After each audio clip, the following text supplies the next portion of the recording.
जी, आज टोहाना जो हमारा स्टेडियम है, इस टोहाना का जो स्टेडियम जो पहली बार भारतीय जनता पार्टी की सरकार हरियाणा प्रदेश के अंदर बनी थी, माननीय मनोहर लाल जी के आशीर्वाद से टोहाना में एक करोड़ों की लागत का स्टेडियम बन करके तैयार हुआ, जिसमें सिंथेटिक ट्रैक इसमें लगा हुआ है। बहुत अच्छी सुविधाएं इस स्टेडियम के अंदर हैं। इस स्टेडियम में एक तरफ जहां सरकारी कोच भी कोचिंग के लिए उपलब्ध है, वहाँ प्राइवेट क्षेत्र से भी कोच वहाँ बच्चों को कोचिंग दे रहे हैं। आज जान कर के बड़ी मुझे खुशी हुई कि आज बड़ी संख्या में हमारे टोहाना स्टेडियम से जो बच्चे खेल करके आगे बढ़ रहे हैं, ये स्थानीय स्तर तो मेडल लेकर के आते ही हैं, बल्कि प्रदेश और नेशनल लेवल पर भी बहुत सारे बच्चे ये एथलेटिक्स में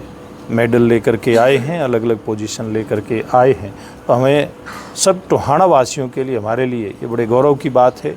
कि जो स्टेडियम हमारी सरकार ने यहाँ पर बनाया, आज उसके कारण से टोहाना एक बड़े खेल हब के रूप में आगे बढ़ता हुआ जा रहा है। मैं समझता हूँ कि जो बच्चे आज यहाँ पर उपस्थित हैं हमारे सामने, ये निश्चित रूप से भविष्य में देश के लिए और प्रदेश के लिए मेडल लेकर के आने का काम करेंगे। आज ये बच्चे केवल हरियाणा प्रदेश के नहीं हैं, यहाँ हिमाचल के किन्नौर, शिमला से भी बच्चे आए हुए हैं, अन्य प्रांतों के बच्चे भी, पंजाब के, राजस्थान के बच्चे भी यहाँ पर आकर के कोचिंग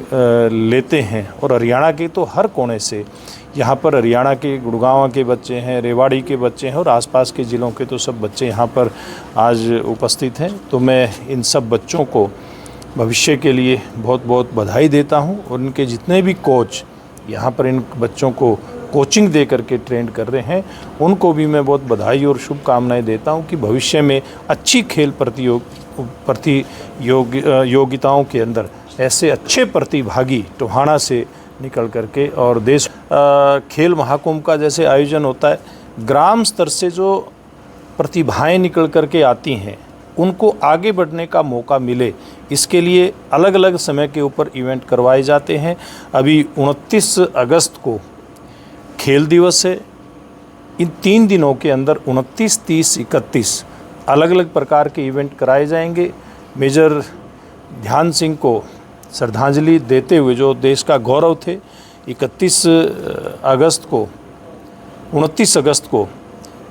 हॉकी टूर्नामेंट कराया जाएगा, और फिर 30 और 31 अगस्त को अलग अलग प्रकार के इवेंट खेल के करवाए जाएंगे। और 29 तारीख से ही जो सांसद खेल महोत्सव है, जो राष्ट्रीय स्तर पे होने वाला है, उसमें 3 स्तरीय प्रतियोगिताएं होंगी, ग्राम स्तरीय, विधानसभा स्तरीय और लोकसभा स्तरीय। तो 29 तारीख से उनका रजिस्ट्रेशन भी प्रारंभ होगा, और फिर 21 सितंबर से लेकर के और 25 दिसंबर अटल बिहारी वाजपेयी जी के जन्मदिवस तक एक ये इस प्रकार का एक पखवाड़ा रहेगा, जिसके मध्य अलग अलग स्तरीय जो मैंने खेल बताए हैं, इसमें कम से कम 8 प्रकार के खेल इन टूर्नामेंटों के अंदर होंगे। और फिर जो ग्राम स्तर पे बच्चे निकल कर के आएंगे, उनके विधानसभा, फिर विधानसभा वाले फिर लोकसभा के ऊपर उनका टूर्नामेंट होगा। और इस प्रतियोगिता में जो बच्चे भाग देंगे, उनको प्रोत्साहन के लिए भी बहुत सारी व्यवस्थाएं की गई हैं। तो इस प्रकार का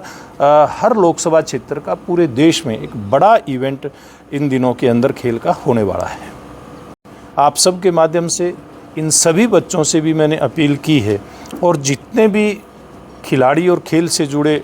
व्यक्ति मेरी इस बात को आपके माध्यम से सुन रहे हैं, मैं उनसे अनुरोध करूंगा कि 29 तारीख से जो पोर्टल खुलेगा, जिसके ऊपर अलग अलग प्रतियोगिताओं में जिन प्रतिभागियों ने हिस्सा लेना है, वो अपना रजिस्ट्रेशन ज़रूर करवा दें। रजिस्ट्रेशन 29 अगस्त से ये खुल जाएगा, और लगातार कई दिन तक ये रजिस्ट्रेशन चलने वाला है। जितने ज़्यादा खिलाड़ी इसके अंदर रजिस्टर्ड होंगे, उतनी ही अच्छी एक टूर्नामेंट भविष्य के अंदर हम लोग करवा पाएंगे। इसमें 8 प्रकार के जो गेम हैं,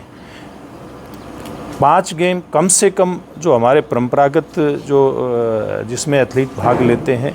चाहे वो रेस है अलग अलग प्रकार की, चाहे वो हाई जंप है, चाहे वो जेवलिन थ्रो है, इस प्रकार के 5 इवेंट ये रहेंगे। और 3 इवेंट हमारे जो देसी खेल हैं उनके भी इस प्रतियोगिता के अंदर रहने वाले हैं। इसलिए सब प्रकार का जिन लोगों का अपना को अनुभव है उसके आधार पर जो रुचि है वो खिलाड़ी इसके अंदर अपना रजिस्ट्रेशन करवा सकते हैं।